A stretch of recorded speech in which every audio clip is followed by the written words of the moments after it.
Hi, this is Katelyn Liu, and I'll be walking you through the 6th grade worksheets for Lesson 9. So the first worksheet should have gone should say problem solving strategy, and it asks us to tell whether each number is divisible by 2, 3, 4, 5, 6, 8, 9, or 10. So what we know about divisibility rules is that for 2, the number must be an even number. For 3, if you add up the digits, it must be divisible by 3. For 4, the last 2 digits of the number must be divisible by 4. And for 5, the number needs to end in 0 or 5. For 6, the number needs to be divisible by 2 and 3.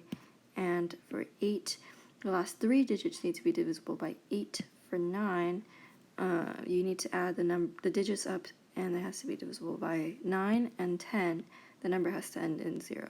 So looking at number 1, we already know that it's not even. It does not end in a 5 or 0. The last 2 digits are not divisible by 4. And since it's not divisible by 2, it's not divisible by 6. And then last 3 digits are not divisible by 8. So we're left with 3 and 9. Let's check. So 9 plus 9 is equal to 18, which is both divisible by 3 and 9. So our answer is 3, 9. So number 2 asks for 105. 105 is not an even number, nor does it end, or it ends in a 5, but it does not end in a 0. The last 2 digits are not divisible by 4, and the last 3 digits are not divisible by 8. And then you add up 1 plus 0 plus 5, which gives us 6, which is divisible by 3, but not by 9. So your answer is 3, 5. Alright. The second worksheet gives us a table and asks us questions. I'm only going to do one. So number 1 asks which city has the greatest fraction of commuters that drive alone. So we can tell that they're all, or these ones are 20, and then these ones are at 4 and 40. So we can make them all to be out of 40. So this one would equal 30 out of 40. This one would equal 14 out of 40, and this one would equal 26 out of 40. So your answer, we're looking for the greatest, is going to be Chicago. Okay, click onto the next page. We're looking at word problems here. So number 1 is similar, you compare the fractions. Number 2 is dealing with percentages, so 0.8 is equal to 80%, and all you have to do is multiply it, or see what percentage 20 out of 24, so make sure you divide it like this, and see if this number is the same or greater than 80%.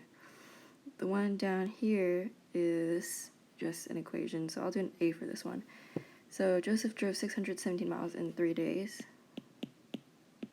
On the first day he drove 129, and on the second day he drove 392. Or an equation that would be most appropriate in finding D, the distance he drove on the 3rd day. And then all you have to do is solve. So you'd add this one together, and then subtract this number from here, which would give you D. The last page is also word problems, but this time you get it's multiple choice.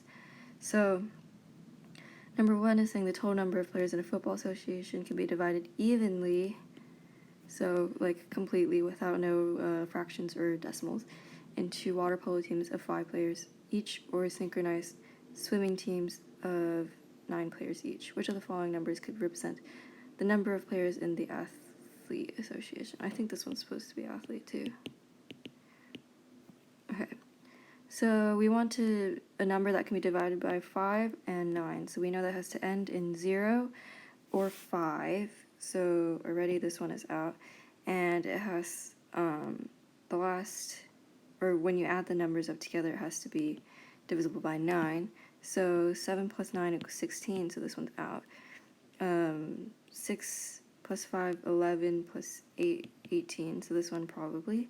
And this one is 6 plus 5, 11, plus 6, which gives us 17. So no, your answer is B. Okay. This one is asking for your mean score, and this one, number 3 down here, is asking for prime factorization, which we went over last week. So that will be all for today.